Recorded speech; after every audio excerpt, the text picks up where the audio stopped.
अस्सलाम वालेकुम। उम्मीद है कि आप सब लोग खैरियत से होंगे। सोहेल खान अफरीदी का खैबर पख्तूनख्वा में एक और इम्पोर्टेंट फैसला और सूबे में गवर्नर राज लगने की बातें, कौन गवर्नर राज लगाने की बातें कर रहा है, उस हवाले से कुछ तफसीलात हैं। कश्मीर ब्लैक डे और आजाद कश्मीर में हुकूमत की तब्दीली, उस हवाले से भी कुछ खबरें हैं। नून लीग में किसको टिकट दिया गया, किसको टिकट नहीं दिया गया, अब दोबारा मेरिट की बात हो रही है, उस हवाले से भी कुछ तफसीलात हैं। इस्लामाबाद पुलिस के एक अफसर की मुबैना खुदकुशी, उसके हवाले से कुछ मजीद तफसीलात सामने आई हैं, उनके ऊपर भी गुफ्तगू करेंगे। कुछ और खबरें हैं, कोशिश होगी कि आज के इस व्लॉग में उनको भी डिस्कस करें। सबसे पहली खबर इस्लामाबाद पुलिस के एसपी अदील अकबर साहब की जो मुबैना खुदकुशी थी, उसके हवाले से जो इनिशियल रिपोर्ट इस वक्त रिपोर्ट हो रही है मीडिया में और जो डिफरेंट जराए बता रहे हैं, उसके मुताबिक साबित ये होता है कि ये जो पुलिस ऑफिसर थे ये काफी ज्यादा डिप्रेशन का शिकार थे और इन्होंने मुबैना तौर पे खुदकुशी ही की है। इनिशियल जो इंक्वायरी है उसमें ये चीज सामने आई है। आपको पता है कि ये छुट्टी लेने की कोशिश भी कर रहे थे। इनकी मुबैना खुदकुशी के बाद एक नोटिफिकेशन भी सामने आया जिसमें बताया गया था कि जनाब अब इनकी छुट्टी अप्रूव हो गई है, लेकिन उस दिन भी ये काम कर रहे थे और ड्यूटी के ऊपर इन्होंने खुदकुशी की।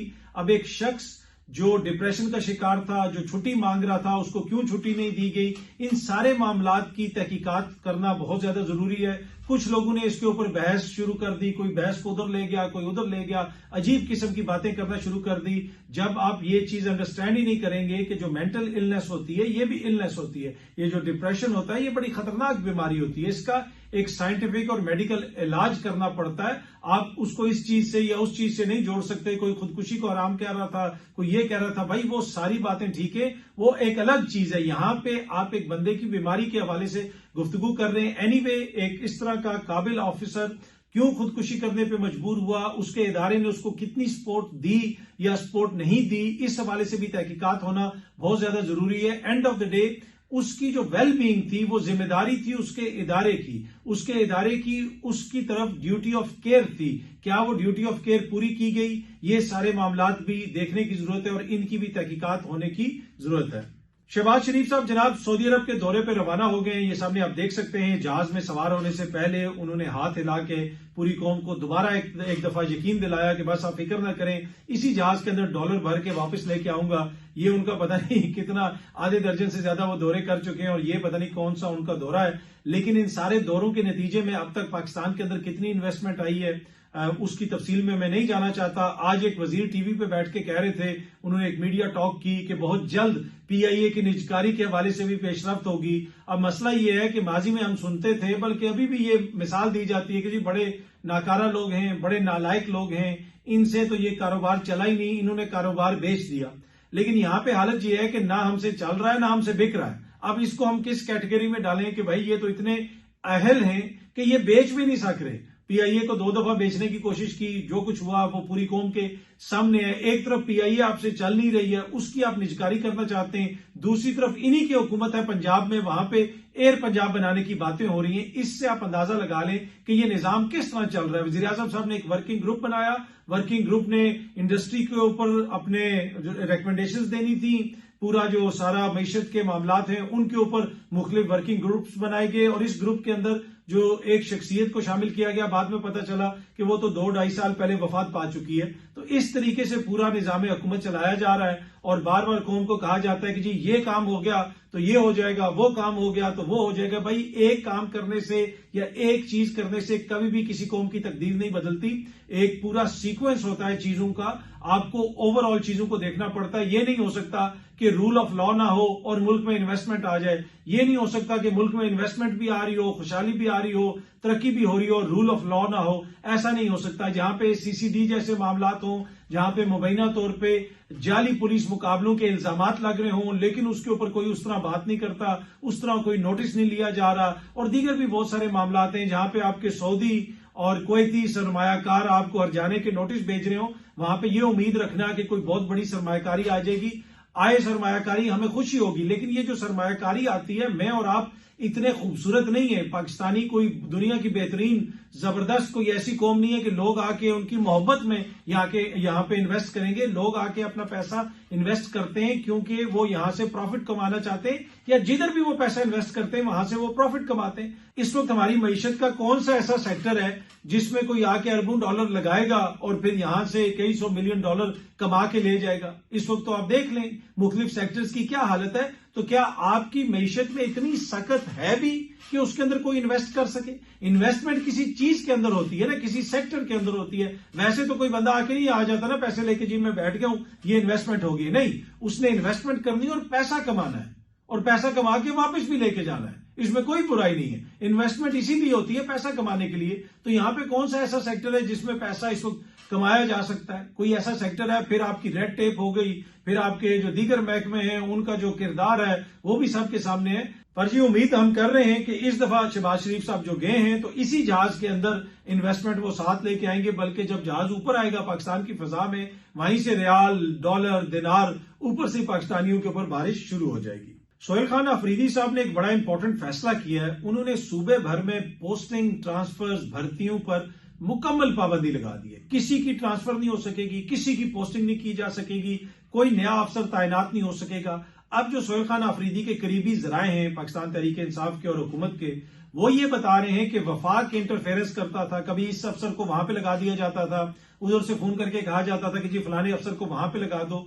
उस सारी चीज को काउंटर करने के लिए सोहेल खान अफरीदी ने ये हुक्म जारी किया है, ये फैसला किया है कि अब सूबे के अंदर किसी की कोई पोस्टिंग ट्रांसफर नहीं होगी जब तक काबीना नहीं बन जाती, जब तक इमरान खान साहब से मुलाकात नहीं हो जाती। मुलाकात होगी तो काबीना बनेगी। अब शेर अफजल मरवत साहब ने भी इस हवाले से लिखा हुआ था, कुछ दीगर लोग भी कह रहे हैं कि जी अगर काबीना नहीं बनेगी तो हुकूमत का खात्मा हो जाएगा, ये हो जाएगा, वो हो जाएगा। भाई उससे पहले ही काबीना तो बन जाएगी। अगर लिमिटेड बनानी पड़ी तो वो भी बना लेंगे, लेकिन ये जो डूम्स डे सिनारियो पेश किया जा रहा है कि ये हो जाएगा, वो हो जाएगा, वो मुझे होता हुआ नजर नहीं आ रहा। ऑल्दो कि सूबे के अंदर गवर्नर राज लगाने की बातें हो रही हैं और ढके छुपे अल्फाज में एक तरह से सोहेल खान अफरीदी को ये मैसेज भी दिया जा रहा है कि भाई अगर आपने अपना तरीकाकार दुरुस्त नहीं किया तो आपकी हुकूमत को हम जो है एक तरह से फारिग भी कर सकते हैं, वफाक वहां पे गवर्नर राज भी लगा सकता है। कुछ सहाफी भी इस तरह की खबरें दे रहे हैं। लेकिन अब एक बड़ी खबर जो आई है वो आई है कैप्टन सफदर साहब की जानिब से।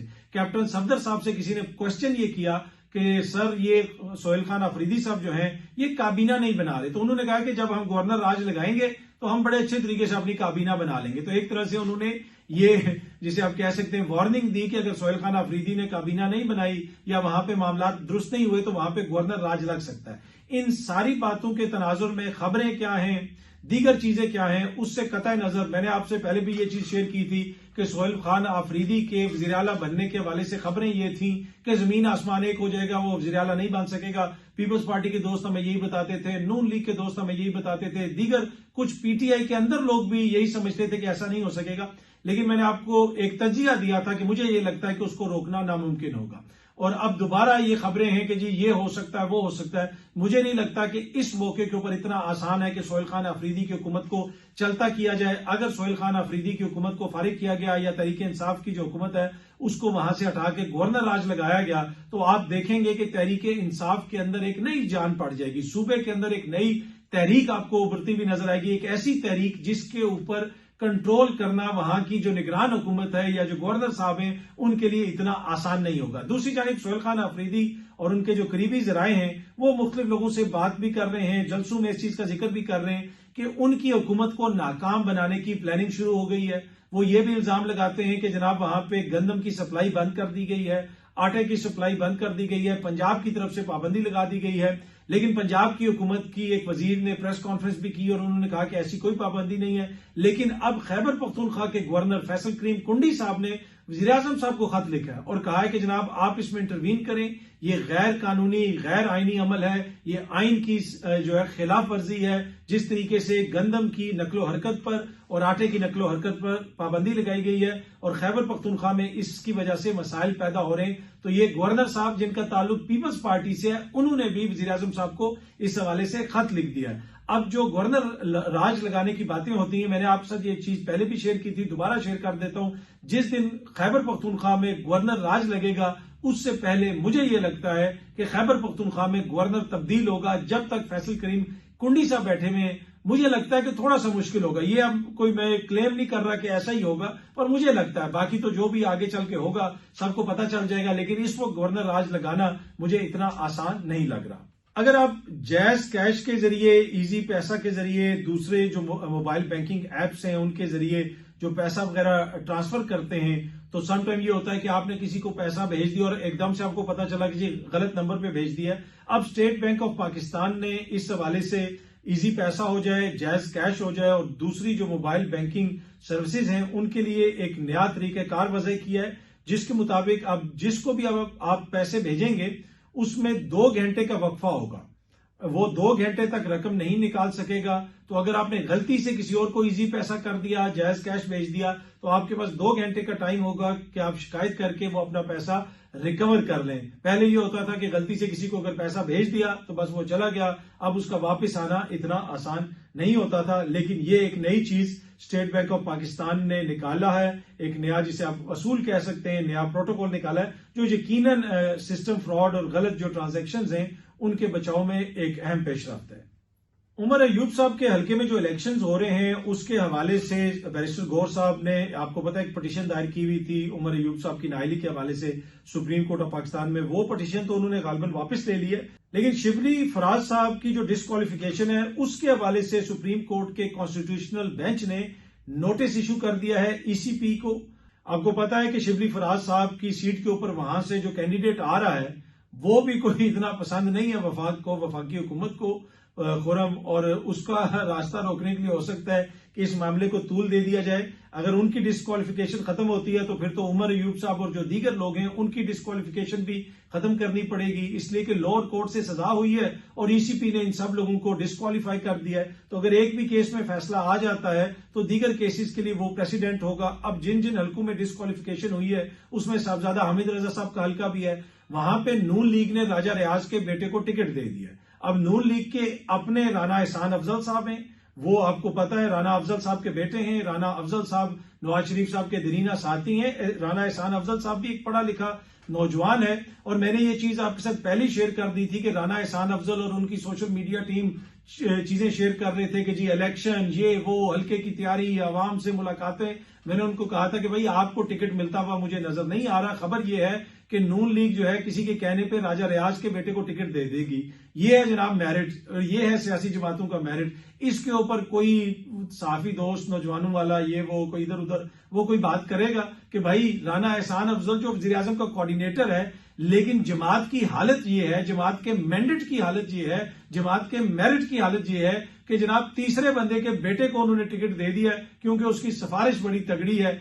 तो ये वही वजीर आजम साहब हैं, क्या ये उन्होंने खुद फैसला किया है वजीर आजम साहब ने, या बड़े मियां साहब के कहने पे कर दिया है? मुझे तो नहीं पता, मैं किसी से पूछूंगा, पूछ के आपको बताऊंगा। लेकिन फैसला तो इन्होंने ही किया होगा ना, इन्हीं की आपस में सिफारिश हुई होगी। पर एनीवे मैं पूछ के बताऊंगा कि ये राना एहसान अफजल साहब को क्यों नहीं टिकट दिया गया और किसी और को क्यों दे दिया गया। कोशिश करूंगा कि राना एहसान अफजल साहब से बात हो जाए और उनसे पूछ के आपको बताऊं। बाकी राना एहसान अफजल साहब की मैं देख रहा था एक ट्वीट, इंग्लिश में उन्होंने एक ट्वीट की हुई थी, हल्का फुल्का थोड़ा सा उन्होंने गिला शिकवा किया हुआ था।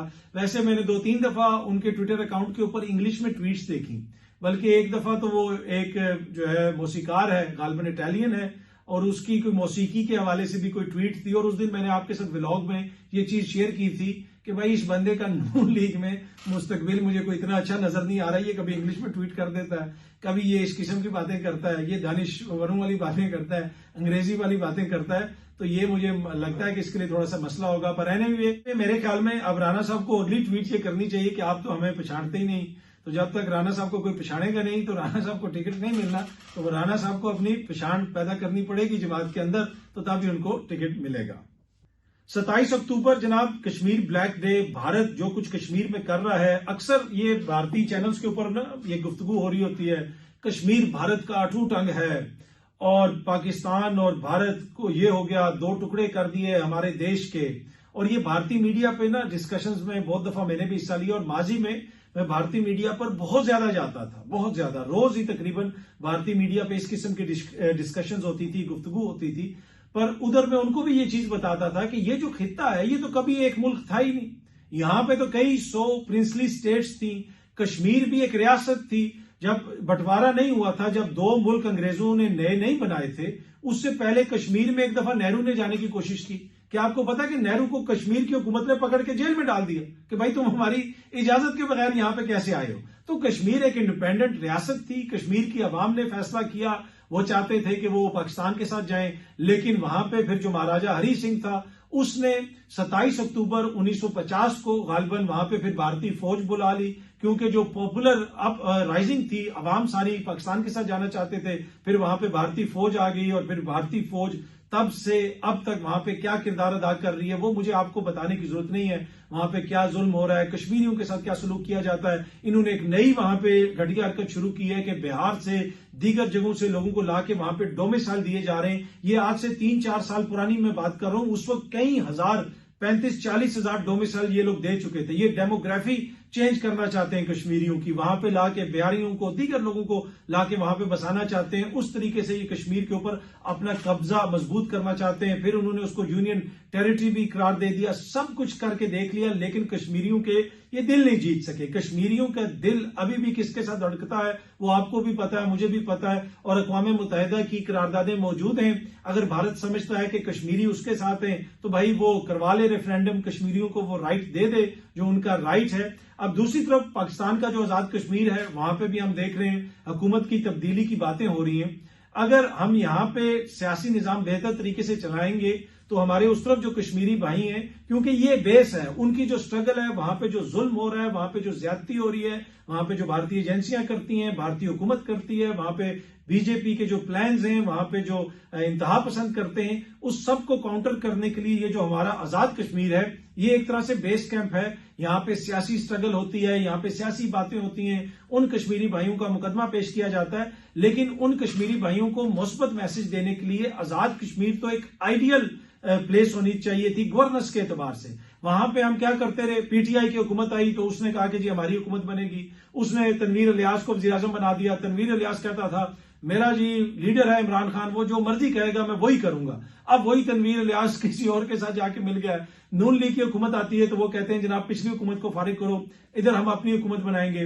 कि पीपल्स पार्टी वाले अब कह रहे हैं कि जी हम अपना वज़ीर आज़म लेके आएंगे। तो एक तरह से कश्मीरी अवाम को, कश्मीरी अवाम के मैंडेट को इन्होंने मजाक बना दिया वहां पे, और उसका नतीजा आप क्या देख रहे हैं कि वहां पे रिजेंटमेंट है, वहां पे आम बंदा खड़ा हो गया है, वहां पे अवामी एक्शन कमेटी है। और अगली दफा जो कश्मीर में इलेक्शन होगा आजाद कश्मीर में, आप देखेंगे कि इनको इतना बड़ा सरप्राइज मिलेगा कि ये हैरान हो जाएंगे। अगर अवामी एक्शन कमेटी ने, अगर इस तरह के लोगों ने इलेक्शन लड़ने का फैसला कर लिया तो ये बाकी सारी जमातें वाइप आउट हो जाएंगी। और इसका सेहरा किसके सर पे जाता है? इन्हीं लोगों के सर पे जाता है जो रोज बंद कमरों में बैठ के एक नया प्लान बना लेते हैं। अब जरदारी साहब इसको ये कह रहे हैं, बिलावल साहब का ये कैंडिडेट है, खबरें टीवी पे क्या आ रही हैं, फरियाल तालपुर चाहती हैं कि ये वजीर आजम बन जाए, बिलावल उसके करीब हैं, जरदारी साहब की नजर उसके ऊपर है। और भाई कश्मीरियों की नजर किधर है, कश्मीरियों का मैंडेट किधर है, कश्मीरियों का वोट किधर है? अगर आप इस तरह सिस्टम चलाएंगे तो फिर वही होगा जो उसका हमने ट्रेलर हालिया दिनों में देखा। अगर ये मामला हमने दुरुस्त ना किए तो इससे आगे फिर एक बड़ी फिल्म आएगी